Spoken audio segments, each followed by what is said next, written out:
Hello everyone, কেমন আছো সবাই? 25শে ডিসেম্বর আমরা বেরিয়ে পড়েছিলাম ছোট্ট একটা ভ্রমণের উদ্দেশ্যে। কারণ 25শে ডিসেম্বর মানেই তো স্পেশাল দিন, আর স্পেশাল দিনে স্পেশাল জায়গা ভ্রমণ করতে কিন্তু আমাদের বেশ লাগে। তো আমরা চলে গেছিলাম দেওঘর ঠাকুরবাড়ির উদ্দেশ্যে।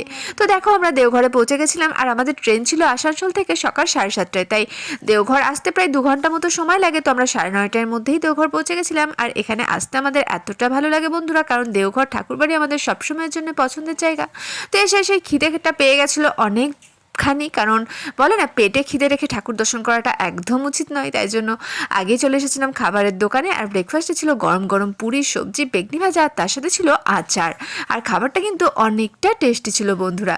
তো বলে না যে পেট শান্তি থাকলে সবটাই শান্তি থাকে। তো অবশেষে পেটটাকে শান্তি করে এখন 1 কাপ লাল চার উদ্দেশ্যে চলে এসেছিলাম। তো তারপর লাল চা খেয়ে ভালো করে তো তারপর ঠাকুর দর্শন করলাম। আর ঠাকুর দর্শনের পর এত সুন্দর লাগছিল বন্ধুরা, দেখো চারপাশে তোমাদের শেয়ার করতে করতে যাচ্ছি। তো আমরা একটুখানি আচার্যদেবের সাথেও গেছিলাম দেখা করতে।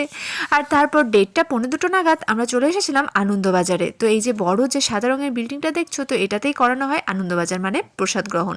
আর এখানে জানো তো যে প্রতিদিন হাজার হাজার মানুষ বিনামূল্যে প্রসাদ গ্রহণ করে থাকে। তো দেখো, পাতে পড়ে গেছিলো গরম গরম খিচুড়ি, তার সাথে চাটনি, আর তার সাথে রয়েছিল পাঁপড় ভাজা, একদম অমৃত বলে মনে হয়েছিল। তো তারপর সন্ধ্যেবেলা প্রার্থনা শেষে আমরা চলে গেছিলাম যশোরী স্টেশনে। আমাদের ট্রেন ছিল সন্ধ্যে 7:30 নাগাদ। তো চলো টাটা, আবার দেখা হবে নেক্সট কোনো মিনি ব্লগের সঙ্গে। তোমরা সবাই ভালো থেকো, সুস্থ থেকো, আর অবশ্যই আমার যারা নতুন দেখছো বন্ধু, তো তারা অবশ্যই আমার চ্যানেলটাকে সাবস্ক্রাইব করে দিও ইউটিউবে, আমার পাশে থেকো। আর ভিডিওটি ভালো লাগলে অবশ্যই লাইক, কমেন্ট, শেয়ার করো।